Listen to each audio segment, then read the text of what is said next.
Hello everyone. आज हम net दिसंबर 2012 के इकोनॉमिक्स के पेपर 2 के क्वेश्चंस को डिस्कस करेंगे। तो चलिए स्टार्ट करते हैं।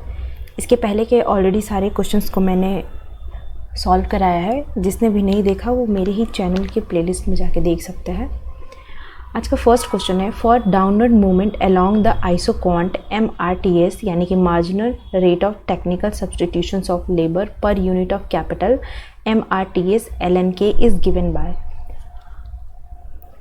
अगर हमें marginal rate of technical substitution दिया है तो इसके कई सारे फॉर्मूले होते हैं। जैसे मार्जिनल रेट ऑफ, अगर लेबर एंड कैपिटल के फॉर्म में दिए तो मार्जिनल रेट ऑफ लेबर और कैपिटल अगर यहाँ पे दिया है तो marginal rate of technical substitution of labour upon marginal rate of technical substitution of capital. तो यानी कि अगर L इधर है और K इधर है तो ऊपर L आएगा, नीचे K आएगा। इसी तरह से अगर हम इसको प्राइस के टर्म में करें तो price of labour upon price of capital. लेकिन सिर्फ चेंज तब होता है जब हम इसको डिफ्रेंशिएट कर देते हैं। तो डिफ्रेंशिएट करने में ये जो K नीचे है ये ऊपर आ जाता है। यानी कि हम जब डिफ्रेंशिएट करेंगे तो डिफ्रेंशिएशन ऑफ ये कैपिटल हो जाएगा और अपॉन डिफ्रेंशिएशन ऑफ लेबर हो जाएगा। तो इसीलिए हमारा जो ऑप्शन है, और ये डाउनवर्ड मूवमेंट है अलोंग विद द आइसोकॉन, तो माइनस साइन डाउनवर्ड मूवमेंट को शो करेगा। और हमारा जो कैपिटल अपॉन लेबर रेशियो है, अगर हम डिफ्रेंशिएशन के टर्म्स में देखेंगे तो K अपॉन L होगा। सिर्फ डिफ्रेंशिएशन में ही होगा, बाकी सब में L ऊपर होगा और नीचे K होगा। तो हमारा ऑप्शन इस तरह से A एकदम करेक्ट होगा। नेक्स्ट क्वेश्चन है, changing a different price in different market is called. अगर प्राइस को डिफरेंट मार्केट और डिफरेंट प्राइस में बेचते हैं किसी भी चीज़ को तो उसको हम प्राइस डिस्क्रिमिनेशन कहते हैं। अब प्राइस डिस्क्रिमिनेशन के अंदर कई सारे पार्ट होते हैं, first order, second order, third order. First order उसे कहते हैं जब हम क्वांटिटी के बेस पे, यानी कि क्वांटिटी के बेस पे नहीं, हम लोगों के बेस पे देखते हैं कि किसी सेम प्रोडक्ट को हम अलग अलग लोगों के में अलग अलग बेचते हैं, तो उसको हम फर्स्ट ऑर्डर डिफरेंशिएशन कहते हैं। हमें यहाँ पे कोई लोग पर्सन के बारे में नहीं पूछा था, बस हमें बोला था कि change in different price in different market, तो उसको हम प्राइस डिस्क्रिमिनेशन कहेंगे। अब सेकेंड डिग्री प्राइस डिस्क्रिमिनेशन क्या होता है, जब हम क्वांटिटी के बेस पे अलग अलग प्राइस चार्ज करते हैं। यानी कि कुछ क्वांटिटी, जैसे मान लीजिए हम इलेक्ट्रिसिटी की ही ले लें तो कुछ क्वांटिटी पे तो सेम रहता है, फिर क्वांटिटी जैसे जैसे बढ़ती है उसकी प्राइस वैसे वैसे बढ़ती जाती है। और third degree of price discrimination, ये सबसे अलग तरह का डिस्क्रिमिनेशन होता है जिसमें हम मार्केट के बेस पे करते हैं। तो हमारा ऑप्शन नंबर फर्स्ट एकदम करेक्ट है। नेक्स्ट क्वेश्चन है हमारा, which of following is a most significant in stabilisation policy. Stabilisation policy इसे कहेंगे हम कि जब हम कोई इन्वेस्टमेंट करें। देखिए हमें सिर्फ इन्वेस्टमेंट के बारे में ही पूछा है, आगे का हमें देखना है कि कौन सा स्टेबलाइजेशन पॉलिसी के अंतर्गत आएगी। अगर प्राइवेट इन्वेस्टमेंट है तो कहीं ना कहीं से प्राइवेट अपना फंड रेज करेगा, इन्वेस्ट करेगा। इन्वेंट्री है तो यानी कि इन्वेंट्री है तो कुछ ना कुछ स्टार्ट करना चाहता है, इन्वेंट करना चाहता है, उसकी वजह से इन्वेस्टमेंट हो रहा है। और पब्लिक इन्वेस्टमेंट यानी कि गवर्नमेंट कुछ ना कुछ ग्रोथ करना चाहती है जिसकी वजह से वो इन्वेस्टमेंट करना चाहती है। लेकिन अगर ये ऑटोनोमस इन्वेस्टमेंट देखें तो इसमें हम लोग खुद से इन्वेस्टमेंट करना चाहते हैं, तो ये एक स्टेबलाइजेशन पॉलिसी के तहत आएगी। तो हमारा ऑप्शन सी यहाँ पे एकदम करेक्ट बैठ रहा है, बाकी सारे ऑप्शन उतने करेक्ट नहीं हैं। नेक्स्ट क्वेश्चन पे हम चलते हैं, the concept of vicious cycle of poverty associated with. तो विशियस साइकिल ऑफ पॉवर्टी किससे एसोसिएटेड है? रेगनर नर्क से एसोसिएटेड है, लेकिन इसमें रेगनर फ्रिश दिया हुआ है तो अभी हम इसी को कंसीडर करेंगे। वैसे नर्क से जो है विशियस साइकिल ऑफ पॉवर्टी के प्रोपाउंडर है, तो ये बात ध्यान रखिएगा। नेक्स्ट हम चलते हैं, Solow built his model as an alternative to. तो सोलो ने जो अपना मॉडल बिल्ट किया था वो किसके अल्टरनेटिव किया था? हेराल्ड ग्रोथ मॉडल के। तो ऑप्शन नंबर सी करेक्ट हो जाएगा। एक ये भी बात याद रखिएगा, जो सोलो मॉडल है ये न्यू क्लासिकल मॉडल है।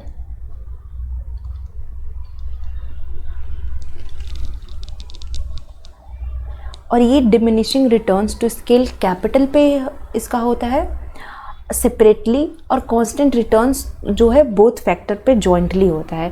ये अक्सर एग्जाम्स में पूछा जाता है कि डिमिनिशिंग रिटर्न्स है या क्या है। तो ये डिमिनिशिंग रिटर्न है, diminishing return on labor separately and constant return on both factors jointly, both factor jointly। ये भी अक्सर एग्जाम में पूछता है, तो ये बात ध्यान रखिएगा। बाकी हैरेट ग्रोथ मॉडल में अलग चीज़ें हैं जिसको अभी डिस्कस नहीं करेंगे, जब हैरेट से आएगा क्वेश्चन तो डिस्कस करेंगे। 6 क्या है, if interest payment are subtracted to the gross physical deficit. अब फिजिकल डेफिसिट क्या होता है, तो फिजिकल डेफिसिट हमारा और प्राइमरी फिजिकल डेफिसिट, ये देखिए अगर हमें प्राइमरी फिजिकल डेफिसिट निकालना हो तो हम क्या करते हैं, फिजिकल डेफिसिट में से इंटरेस्ट पेमेंट माइनस कर देते हैं। यानी कि जब हमें प्राइमरी डेफिसिट निकालना हो तो physical deficit minus interest payment करते हैं। लेकिन अगर हमें ग्रॉस फिजिकल डेफिसिट दिया हुआ है और उसमें से हमें इंटरेस्ट पेमेंट को सब्ट्रैक्ट करना है, जैसे ग्रॉस फिजिकल डेफिसिट में से हमें इंटरेस्ट पेमेंट को सब्ट्रैक्ट करना है, तो हमें ये फिजिकल डेफिसिट का फार्मूला था जब हम फिजिकल डेफिसिट में से इंटरेस्ट पेमेंट को सब्ट्रैक्ट करते थे। लेकिन जब हम ग्रॉस फिजिकल डेफिसिट में इंटरेस्ट पेमेंट को सब्ट्रैक्ट करेंगे तो क्या हो जाएगा, ग्रॉस प्राइमरी डेफिसिट। अरे सॉरी, ये प्राइमरी डेफिसिट में फिजिकल डेफिसिट बोल रही थी, तो हमारा आएगा gross primary deficit. Next question में, which of following measure of central tendency will be the most appropriate to use if the data relates to rates proportion and ratio. तो अगर रेट प्रोपोर्शन एंड रेशियो से कोई भी data relate करता है तो वो हमेशा ज्योमेट्रिक मीन से एसोसिएट करेगा, तो ज्योमेट्रिक मीन हमारा राइट आंसर होगा।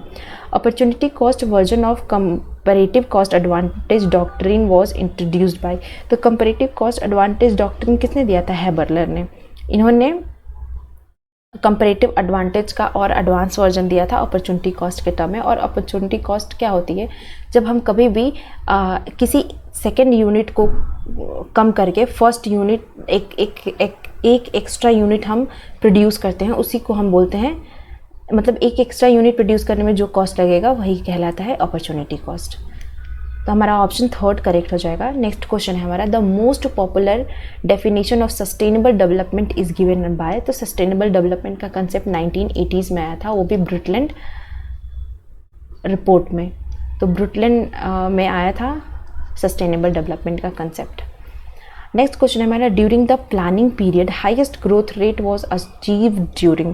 तो कौन से प्लान में हाईएस्ट ग्रोथ रेट अचीव किया गया था, तो वो था 10th प्लान जिसमें हाईएस्ट ग्रोथ रेट अचीव किया गया था। मैंने अपने चैनल पे 5 ईयर प्लान से भी रिलेटेड वीडियोस बनाए हैं, तो आप उसको देख लीजिएगा।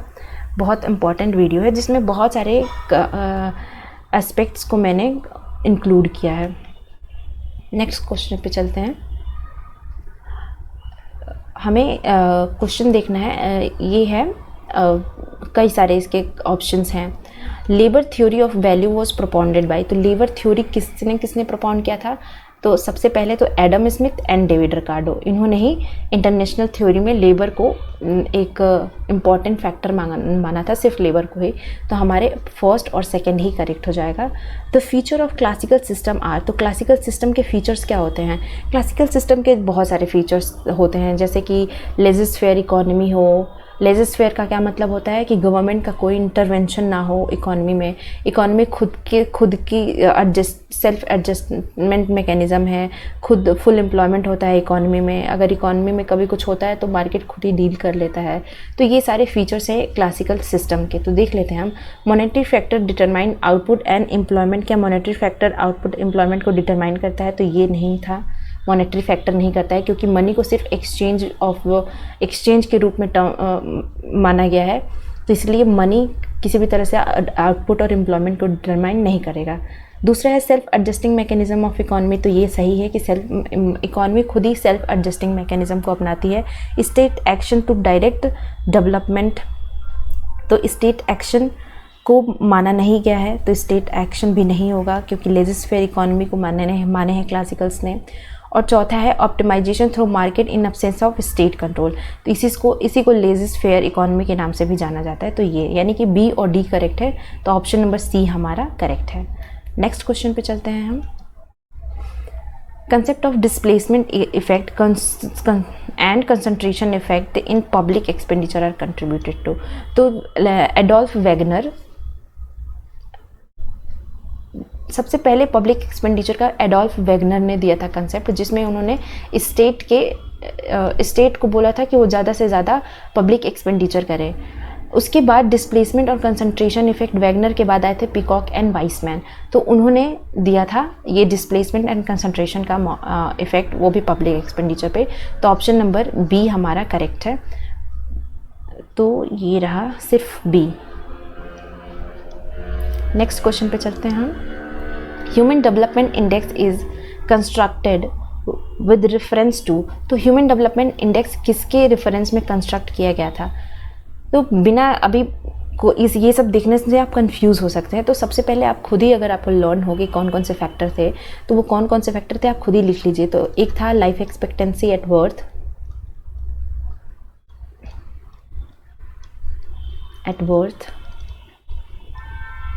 फिर दूसरा है एजुकेशनल अलाइनमेंट, एजुकेशनल अटेनमेंट,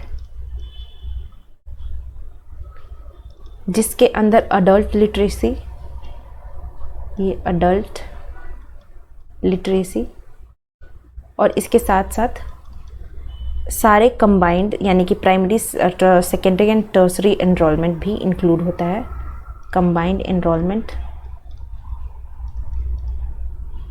मेरी राइटिंग उतनी अच्छी नहीं है तो आप सुनिएगा कि मैं क्या बोल रही हूँ। और तीसरा था हमारा रियल जीडीपी, और वो भी रियल जीडीपी पर कैपिटा, और वो भी पीपीपी यानी परचेजिंग पावर पैरिटी के टर्म्स में। इसके जगह पे अगर ये भी आ जाए ग्रॉस नेशनल इनकम यानी कि जीएनआई, अगर जीडीपी पर कैपिटा ना भी हो और जीएनआई पर कैपिटा हो तो वो भी सही होगा। अब ये है हमारा जो एचडीआई के रेफरेंस में कंस्ट्रक्ट किया, मतलब एचडीआई को इसी के रेफरेंस में कंस्ट्रक्ट किया गया है। लाइफ एक्सपेक्टेंसी तो देख लेते हैं, इसमें क्या है, लाइफ एक्सपेक्टेंसी एट बर्थ है, रियल जीडीपी पर कैपिटा ये भी है, ग्रॉस एनरोलमेंट रेशियो ये भी है, अडल्ट रेशियो इसके अंदर आता है। तो हमारा ये पहला ही करेक्ट हो जाएगा। बाकी ये combined gross enrolment ratio, adult ratio, real GDP per capita, देखिए पहला और दूसरा लगभग सेम है, तो फर्स्ट एंड सेकंड हमारा करेक्ट आंसर हो जाएगा। बहुत ज़्यादा अंतर नहीं है। यहाँ पे कंबाइंड ग्रॉस एनरोलमेंट रेशियो दिया है, लेकिन कंबाइंड ग्रॉस एनरोलमेंट रेशियो नहीं है यहाँ पे। एक second, gross enrolment ratio, real GDP, educational attainment में है, अडल्ट लिटरेसी भी है, ग्रॉस एनरोलमेंट रेशियो, कंबाइंड, हाँ कंबाइंड रेशियो, ये बी भी सही है अगर देखा जाए तो। लाइफ एक्सपेक्टेंसी, इन्फेंट मोर्टेलिटी तो ये तो है ही नहीं, इन्फेंट मोर्टेलिटी ये भी नहीं है, यानी कि फर्स्ट और सेकंड ही है और सही भी है। तो ऑप्शन नंबर ए हमारा यहाँ पे करेक्ट होगा। बाकी आप जो अभी यहाँ पे मैंने लिखा था इसको ही कंसीडर करके चलेगा, हमारे ऑप्शन में एग्जैक्ट नहीं लिखा हुआ है, इसीलिए हम इसको ये मान के चल रहे हैं कि फर्स्ट और सेकेंड ही सही होगा। और ना ही ए बी ऑप्शन दिया, ना ही बी ऑप्शन दिया है, तो इसीलिए हम ए बी को करेक्ट मानेंगे। नेक्स्ट क्वेश्चन है, unbalance growth model was propounded first by. तो सबसे पहला किसके द्वारा प्रोपाउंड किया गया था, तो वो थे हिर्शमैन, यानी कि इसके अकॉर्डिंग हमारा ऑप्शन डी करेक्ट है, क्योंकि पहला बोला है।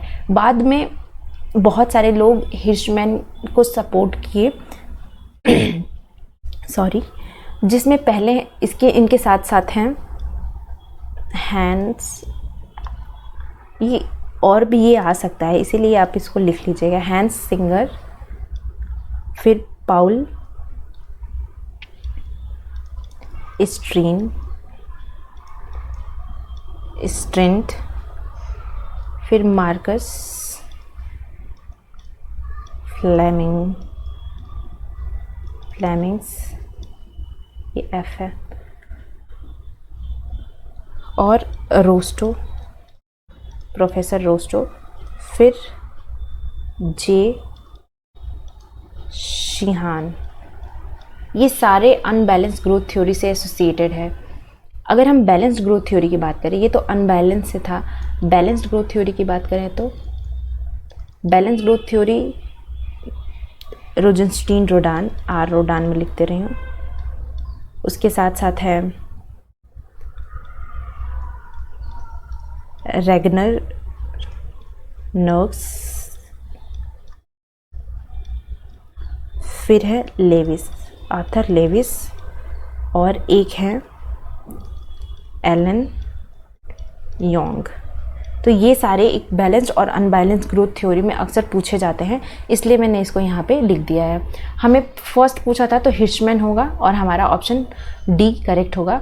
हिर्शमैन ने फॉरवर्ड लिंकेजेस और बैकवर्ड लिंकेजेस के उससे बताया था कि हमारे जो इकोनॉमी है उसमें हमें सारी इकोनॉमी में एक साथ इन्वेस्टमेंट ना करके हमें सेलेक्टेड सेक्टर में इन्वेस्टमेंट करना चाहिए जिसकी ग्रोथ की प्रोबेबिलिटी सबसे ज़्यादा है, तो वह उसी को अनबैलेंस्ड ग्रोथ कहा जाता है। नेक्स्ट है हमारा error-Domar model of growth is based on the concept of their equality. तो किसकी इक्वालिटी पे हेरर-डोमर ग्रोथ मॉडल बेस्ड है? तो इक्वालिटी वो होती है, सबसे पहले तो उन्होंने बताया था कि एक्चुअल ग्रोथ रेट, फिर वारंटेड ग्रोथ रेट और नेचुरल ग्रोथ रेट, ये सब दिया था इन्होंने, और इन्होंने बोला था कि जब ये इक्वल होगी तो वो नाइफ एज इक्विलिब्रियम प्राप्त करेगी। तो इक्वलिटी की ही बात कर रहे हैं, तो जहाँ पे actual warranted and natural equal होगा तो वहाँ पे इक्वलिटी मानी जाएगी। तो हम देख लेते हैं, पॉपुलेशन एंड प्रोडक्टिविटी ग्रोथ नहीं, इन्वेस्टमेंट एवरेज ग्रोथ नहीं, actual warranted and natural growth. तो हमारा ऑप्शन नंबर सी ही सही है, तो ऑप्शन नंबर सी यहाँ पे दिया है तो वो सिर्फ सी सही है, जहाँ पे average warranted and natural growth rate equal हो जाएगा, वहीं पे कंसेप्ट ऑफ इक्वालिटी होगी।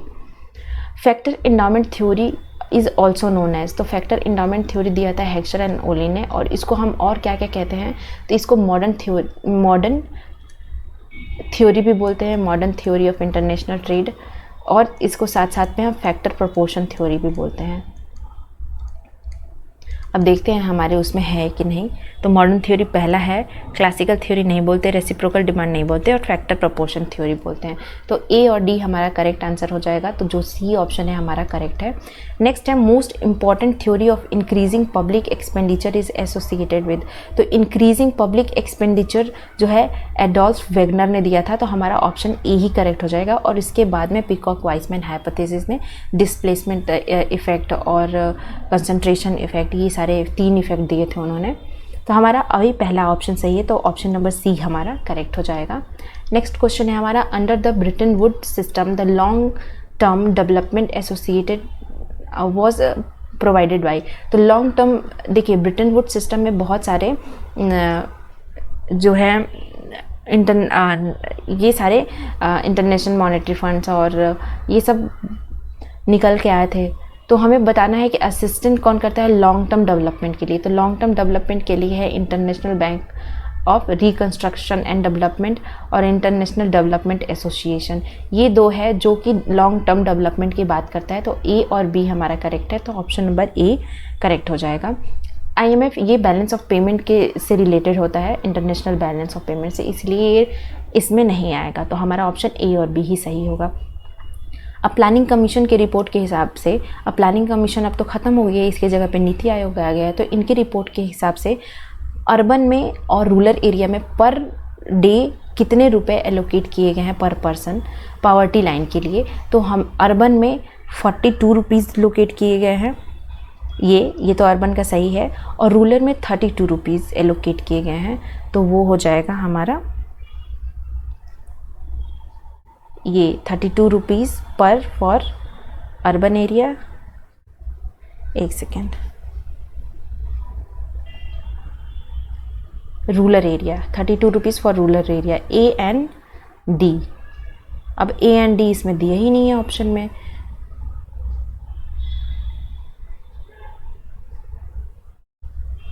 देखिए 42 और 32 रुपीज़ दी गई थी, इसको अर्बन एरिया में, इसको रूरल एरिया में। हमारे ऑप्शन में ये गलती होगी उस टाइम के पेपर में, उसको हम अभी नहीं देखेंगे, तो ए और डी हमारा करेक्ट आंसर है। इन सब पेपर में बहुत सारी गलतियां भी थी, तो इसलिए कुछ क्वेश्चंस के या तो ऑप्शंस करेक्ट नहीं मिलेंगे या तो ऑप्शंस गलत मिलेंगे, तो उसको ध्यान में रखेंगे हम लोग। अब कुछ असर्शन एंड रीजनिंग से क्वेश्चंस हैं, उसको भी देख लेते हैं। There is natural tendency to collude under oligopoly. तो ओलिगोपोली क्या होता है, जहाँ पे फ्यू फर्म्स होती हैं जो मार्केट में डोमिनेट करती हैं और मार्केट में एंट्री लेना बहुत डिफ़िकल्ट होता है, और वो क्या करती हैं, ये षड्यंत्र कर सकती हैं, कोल्यूड कर सकती हैं, इनकी नेचुरल टेंडेंसी होती है। तो ये हमारा सही है। Interdependence of firm in oligopolist market, और ओलिगोपोलिस्ट मार्केट में एक दूसरे के इंटरडिपेंडेंसी होती है, तो ये भी सही है, जिसकी वजह से वो आपस में एक कोल्यूड कर सकते हैं, अपना षड्यंत्र सब रचना कर सकते हैं। तो ये दोनों सही है और एक दूसरे को करेक्ट एक्सप्लेन भी कर रहा है, तो हमारा ऑप्शन नंबर बी सही हो जाएगा। नेक्स्ट क्वेश्चन पे चलते हैं। इन short run the marginal cost of output is the cost of additional labour and marginal used in production. तो शॉर्ट रन में मार्जिनल कॉस्ट ऑफ आउटपुट जो है marginal cost of additional labour and material use होता है production में, और material and labour used in production along vary in a short run. देखिए, short run में ही वेरी करेगा वेरिएबल, कोई भी वेरिएबल हो, लेकिन लॉन्ग रन में वो स्टेबल हो जाएगा, वो वेरी नहीं करेगा। तो इसलिए ये हमारे दोनों ऑप्शन करेक्ट है। Material and labour used in production along vary in short run alone, and in short run the marginal cost of output is the cost addition of labour and material used in production. हाँ देखिए, short run में ये हमारा assertion तो ठीक है, लेकिन reasoning क्या है, मटेरियल, ये सिर्फ अलोन बोला है कि अल घटते बढ़ते रहते हैं श्रम और मटेरियल, लेकिन यहाँ पे लेबर के साथ साथ मटेरियल को भी बोला है। तो ये हमारा जो ऑप्शन है ये दोनों सही है, शॉर्ट रन में ही वेरी करता है और एक दूसरे को एक्सप्लेन भी कर रहा है, तो हमारा सी ऑप्शन एकदम करेक्ट हो जाएगा। नेक्स्ट है हमारा post reform liberal trade policy has stimulated Indian growth. अब post reform liberal trade policy क्या था, 1991 की पॉलिसी के बारे में बात कर रहा है। 1991 में जब एलपीजी का कंसेप्ट आया था, यानी कि लिबरलाइजेशन, प्राइवेटाइजेशन एंड ग्लोबलाइजेशन, उसके बाद बहुत सारी चीज़ों में छूट दी गई और प्राइवेट जो फॉर्म्स हैं उनको भी एंट्री दी गई, और उसके पहले बहुत सारे रिस्ट्रिक्शन थे, जैसे इंडस्ट्रियल पॉलिसी और इन सारे बहुत सारी रिस्ट्रिक्शन थे, जिसकी वजह से इकोनॉमिक ग्रोथ हो पाना मुश्किल था। तो लेकिन बाद में रिफॉर्म के बाद ये सारी चीज़ें, इकोनॉमिक ग्रोथ हमारी थोड़ी बूस्ट हुई और धीरे धीरे सुधार होने लगा।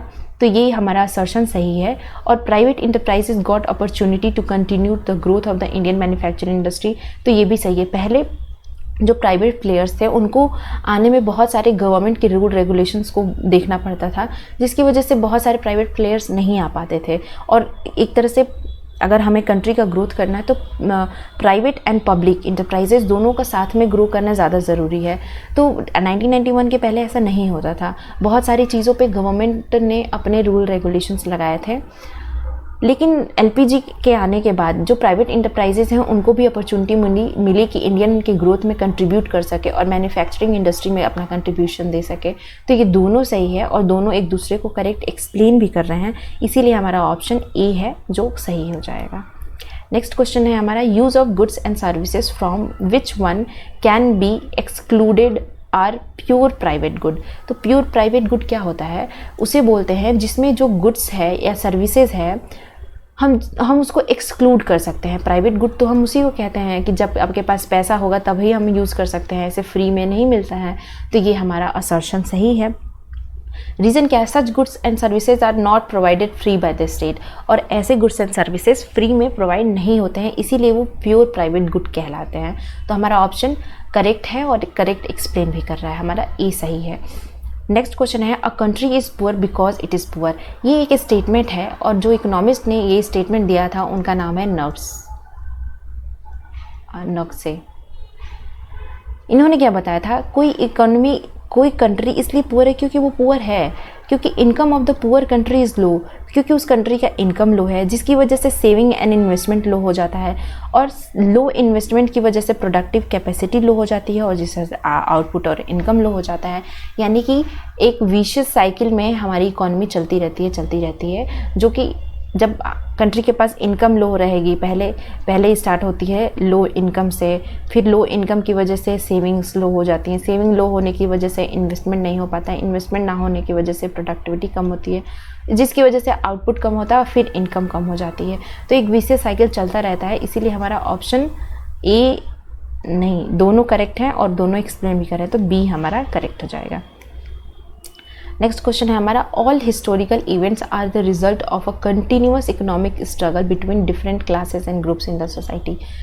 तो अगर हम अपनी हिस्ट्री को देखें तो हिस्ट्री में सिर्फ यही स्ट्रगल, हम इकोनॉमिक स्ट्रगल की अगर देखें तो बहुत सारे डिफरेंसेस सोसाइटी के अलग अलग ग्रुप्स में देखे गए थे और ये कंटिन्यूअस किसी ना किसी रूप में चलता ही जा रहा था। तो हमारा असर्शन तो सही है।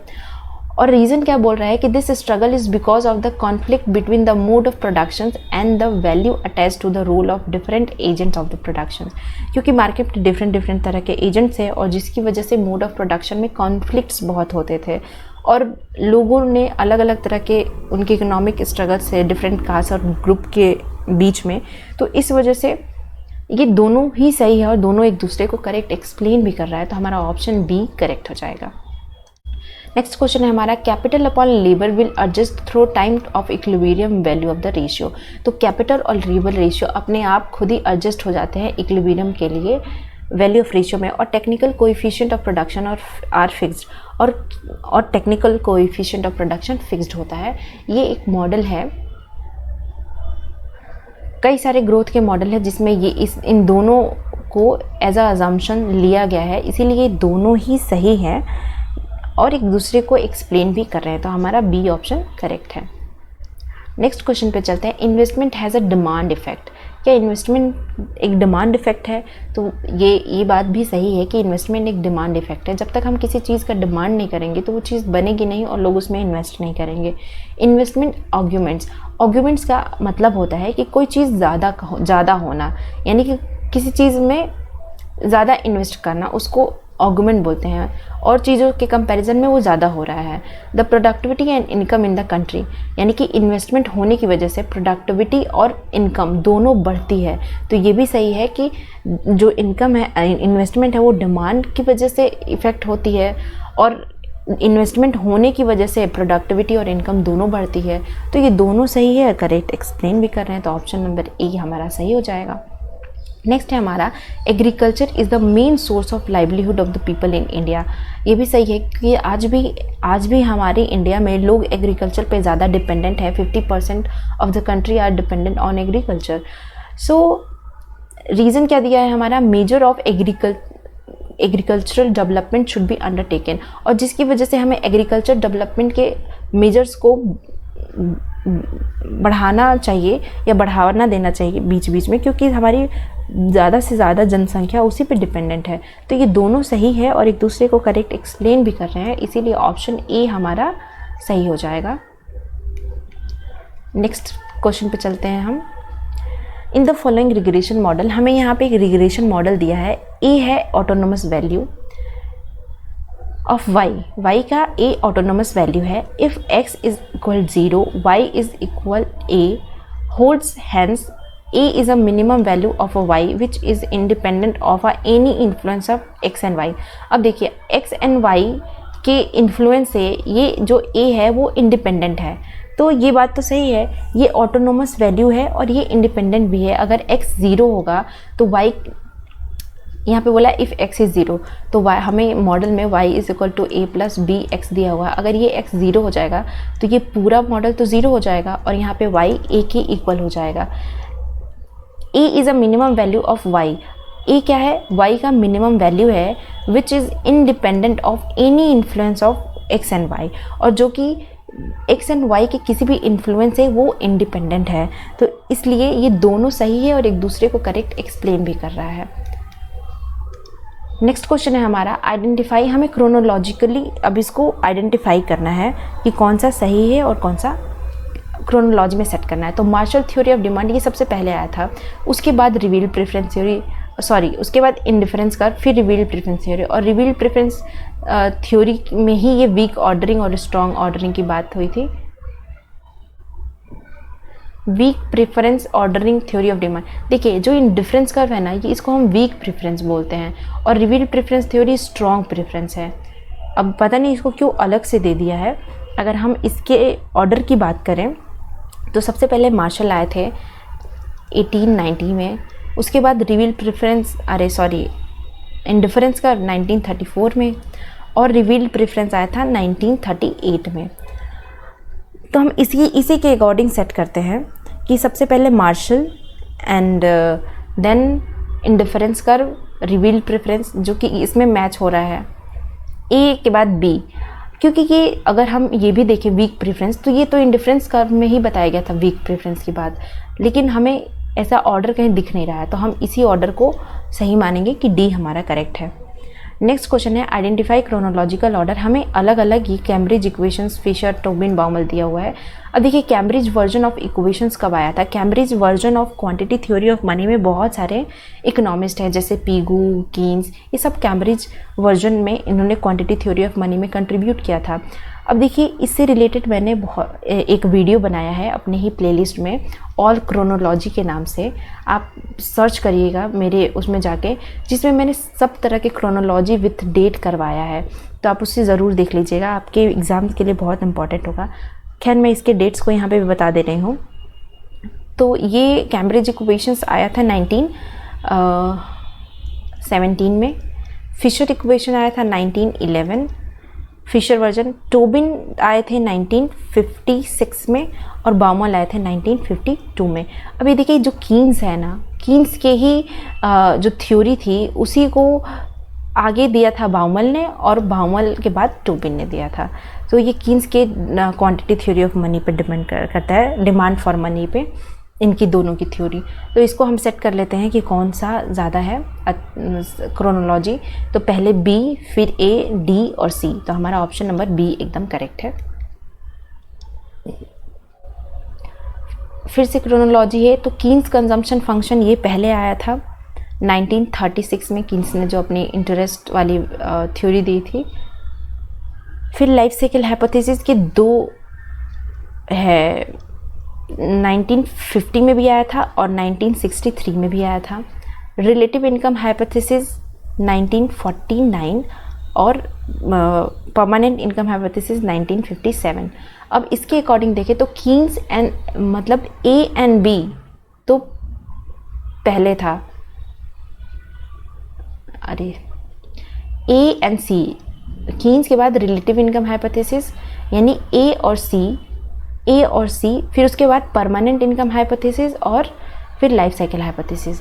अब देखिए इसके दो हैं, कभी कभी लाइफ पहले पूछ दिया जाता है, परमानेंट बाद में होता है। जब ये वाली इनकी बुक जो आई थी इसके अकॉर्डिंग पहले लाइफ साइकिल हाइपोथेसिस, उसके बाद परमानेंट हाइपोथेसिस।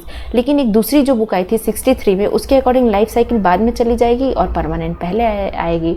तो यही हमारे इसमें दिया हुआ है कि लाइफ साइकिल बाद में की बुक्स को जो 1963 में लिया गया था उसकी बुक को यहाँ पे लिया गया है, इसीलिए हमारा सी ऑप्शन करेक्ट है। कभी कभी अगर आप सॉल्व करेंगे प्रीवियस ईयर तो आपको दिखेगा कि कभी कभी life cycle hypothesis permanent income hypothesis के बाद में है। तो उसका रीज़न यही है कि इनकी दो वॉल्यूम में बुक आई थी, एक 1950 में और 1963 में, इस वजह से ये कन्फ्यूजन हो जाती है।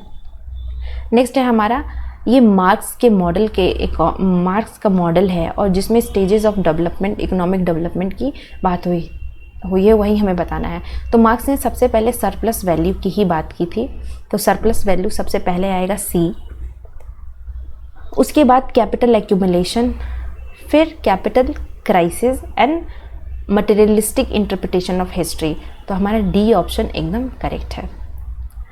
नेक्स्ट है सीक्वेंस प्रोसेस ऑफ हैरड्स मॉडल। तो सीक्वेंस क्या था, सबसे पहले हैरड ने एक्चुअल ग्रोथ रेट दिया, फिर वारंटेड ग्रोथ रेट और फिर नेचुरल ग्रोथ रेट। अब इसके अकॉर्डिंग हम फिर डाइवर्जेंस सबसे लास्ट में, तो सी बी ए डी, हमारा ऑप्शन बी एकदम करेक्ट है। नेक्स्ट क्वेश्चन पे चलते हैं, arrange the following summit of SAARC. तो सार्क के बहुत सारे समिट्स हुए थे, 19 समिट्स हो चुके हैं। इसके भी रिलेटेड वीडियो है, आप देख लीजिएगा कि कौन समिट कब हुआ था। तो सारे समिट्स, WTO के समिट्स और सारे मिनिस्ट्रियल कॉन्फ्रेंसेस और बहुत जितने भी समिट्स हुए हैं, सार्क के जितने समिट्स हुए हैं, वो सब मैंने छोटे छोटे वीडियोस में कराए हैं, तो आप उसको ज़रूर देख लीजिएगा। अब इसके समिट्स देख लेते हैं। तो न्यू दिल्ली जो है ये इसका सबमिट हुआ था 1995 में। देखिए सार्क के सबमिट्स कई बार कई जगहों पे हुए हैं, काठमांडू में कई बार हुए हैं, इस्लामाबाद में हुए हैं, दिल्ली में हुए हैं, लेकिन सबसे पहला जो जब हुआ है मैं वो का यहाँ पे डेट लिख दे रही हूँ। बेंगलुरु में हुआ था 1986 में, इस्लामाबाद में पहली बार हुआ था 1988 में, और काठमांडू में पहली बार हुआ था 1987 में। अब इसके अकॉर्डिंग अगर हम अरेंज करें तो सबसे पहले आता है हमारा बेंगलुरु, तो बेंगलुरु बी, उसके बाद डी, फिर सी और फिर ए। तो हमारा ऑप्शन नंबर सी एकदम करेक्ट है।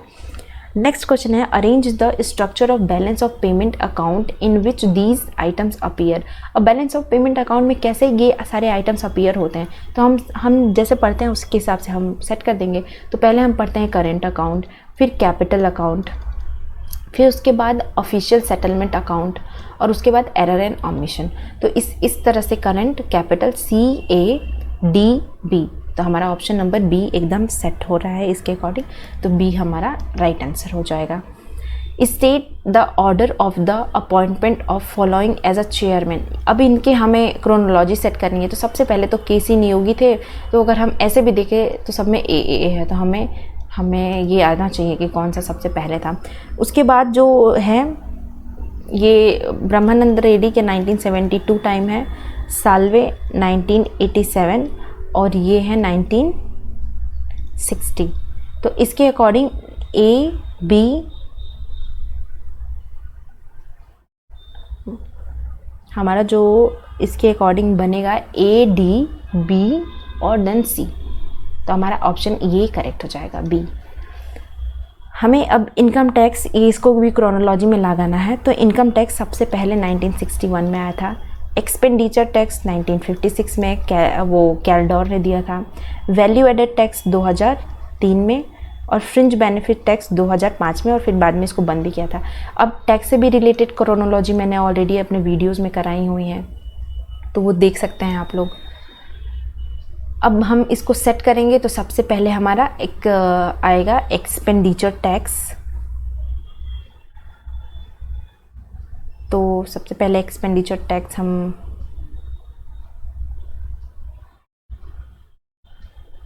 ये एक्सपेंडिचर टैक्स, फिर इनकम टैक्स, बी, ए, सी, डी, बी, ए, सी, डी। ऐसा हमें कोई दिख नहीं रहा है, तो आप लोग ये इसमें कुछ गड़बड़ है, तो आप ये ध्यान रखिएगा इसके डेट्स। नेक्स्ट है हमारा determine the order in which the following was developed. हमें इस कब डेवलप हुआ था उसके ऑर्डर को देखना है। तो फिशर जो है एफ टेस्ट, ये 1922 के अराउंड डेवलप हुआ था। गोसेट, विलियमसन गोसेट ने दिया था टी टेस्ट, ये 1908। पियर्सन कोरिलेशन कोएफिशिएंट जो है ये बहुत पहले था, यानी कि ये 18 समथिंग के अराउंड 1896 इसकी डेट थी, 1896, और ये कोरिलेशन 04। तो ये डेट्स थी। अब इसके अकॉर्डिंग अगर हम लगाएंगे तो हमारा हो जाएगा सी, डी, बी, ए, सी, डी, बी, ए। अब इसमें भी हमें मैच मिल नहीं रहा है, यानी कि हम इसी को कंसीडर करेंगे इसके डेट्स के अकॉर्डिंग। कभी कभी गलत हो जाते हैं कोड्स में। नेक्स्ट है हमारा, अब हमें मैच करना है हमें। तो किंग डिमांड कर्व किसने दिया था? स्वीजी ने। Sale maximisation Baumol, social welfare Bergson, individual hand Adam Smith. तो फर्स्ट का सेकंड, सेकंड का फर्स्ट, फर्स्ट का सेकंड, सेकंड का फर्स्ट, हमारा ऑप्शन बी यहाँ पे करेक्ट है। नेक्स्ट चलते हैं हम। Psychological law of consumption Keynes, time preference of interest theory, public choice view and open economy. तो open Mundell Fleming, time preference ये Irving Fisher, and public choice ये टुलॉक। तो इसके अकॉर्डिंग हमारा हो जाएगा फर्स्ट का सेकंड, सेकंड का फर्स्ट। तो हमारा ऑप्शन नंबर सी करेक्ट है। नेक्स्ट चलते हैं हम। मिड डे मील, तो मिड डे मील हमारा कौन से ईयर में आया था? अगर मिड डे मील देखें तो ये 1995 में आया था। इम्प्लीमेंटेशन ऑफ मनरेगा ये 2006 में हो गया था, 2005 में आया था कुछ ही जगहों पे 2005 में, फिर 2006 में कुछ जगहों पे, और फिर बाद में 2008 और 9 में पूरे कंट्री में इसको इम्प्लीमेंट कर दिया गया था। कैश रिजर्व रेशियो ये रिजर्व बैंक ऑफ इंडिया है, और डिविजिबल टैक्स ये फाइनेंस कमीशन का पार्ट है। तो सेकंड फर्स्ट ये हमारा ऑप्शन नंबर बी यहाँ पे एकदम मैच कर रहा है। नेक्स्ट है मॉनेटरी पॉलिसी। तो मॉनेटरी पॉलिसी किससे रिलेटेड होता है? Bank. Trade policy marginal money import export. अब देखिए trade policy import and export से रिलेटेड है। फिर फिजिकल पॉलिसी ये टैक्स रेट से रिलेटेड है। क्रेडिट पॉलिसी फॉर बी का थर्ड ये मॉनेटरी पॉलिसी बैंक रेट, और ये क्रेडिट पॉलिसी मार्जिनल मनी। तो इसके अकॉर्डिंग हमारा जो है वो हो जाएगा ए। नेक्स्ट क्वेश्चन है हमारा जेम्स बुचन, ये इन्होंने दिया था public choice theory. Findlay Shirras canon of public expenditure. Jagdish Bhagwati इन्होंने दिया था फंक्शनल फाइनेंस, तो एपी लर्नर का है फेडरल फाइनेंस जगदीश भगवती। तो ऑप्शन हमारा ये करेक्ट है, सी का फोर्थ एंड सेकंड का सेकंड। हाँ, हमारा ऑप्शन नंबर बी एकदम करेक्ट है। नेक्स्ट है हमारा organic composition of capital, doctrine of natural law, innovation. देखिए इनोवेशन जहाँ आए उसको सिम्प्टर लगा दीजिए। Doctrine of unbalance growth Hirschman. फिर डॉक्ट्रिन ऑफ नेचुरल लॉ और ऑर्गेनिक कंपोजिशन ऑफ कैपिटल। ये ऑर्गेनिक कंपोजिशन तो कार्ल मार्क्स है, और नेचुरल लॉ ये एडम स्मिथ है। यानी कि पहला का तीसरा, चौथा, फिर सेकंड और फर्स्ट। तो हमारा ऑप्शन नंबर ए करेक्ट है। नेक्स्ट है लो इनकम इक्विलिब्रियम ट्रैप। फिर poverty measure laissez faire industrial army. तो industrial army Karl Marx, laissez faire Adam Smith, poverty measure Suresh Tendulkar, low equilibrium Nelson. तो फर्स्ट का थर्ड, फिर फोर्थ, हमारा ऑप्शन नंबर बी करेक्ट हो जाएगा। नेक्स्ट है law of absolute cost advantage. इसको किसने दिया था? एब्सोल्यूट तो है Adam Smith, comparative Ricardo, theory of modern theory Heckscher Ohlin, and opportunity cost Haberler. तो इसके अकॉर्डिंग पहले का तीसरा, फिर दूसरे का चौथा, फिर दूसरा, फिर पहला। ऑप्शन नंबर बी यहाँ पे सही मैच कर रहा है। मॉनेटरिज्म, तो मिल्टन फ्रीडमैन को मॉनेटरिज्म कहा जाता है। Employment multiplier RF Khan, multiplier effect of balance budget ये है हेवेलमो, और रेशनल एक्सपेक्टेशन हाइपोथेसिस ये है जॉन मूथ। तो फर्स्ट का फोर्थ यानी कि हमारा बी ऑप्शन एकदम करेक्ट है। Theory of probability, mean, normal distribution और सैंपल। तो अब इसके अकाउंट अनसर्टेन इवेंट। तो थ्योरी ऑफ प्रोबेबिलिटी में अनसर्टेन इवेंट्स होते हैं। मीन ये single value of to represent, mean तो सिंगल वैल्यू ही रिप्रेजेंट करता है। नॉर्मल डिविएशन क्या करता है? ये systematic with the almost total area with m plus minus ये, और sample minimum replica of population, यानी कि बहुत ज़्यादा पॉपुलेशन उसमें का छोटा सा पार्ट सैंपल कहलाता है। तो हमारा ऑप्शन सी एकदम करेक्ट है इस कोड के अकॉर्डिंग। तो इस तरह से आज हम लोगों ने दिसंबर 2012 के पेपर को कंप्लीट किया है, पेपर 2 को। अब पेपर 3 हम नेक्स्ट डे करेंगे। तो आज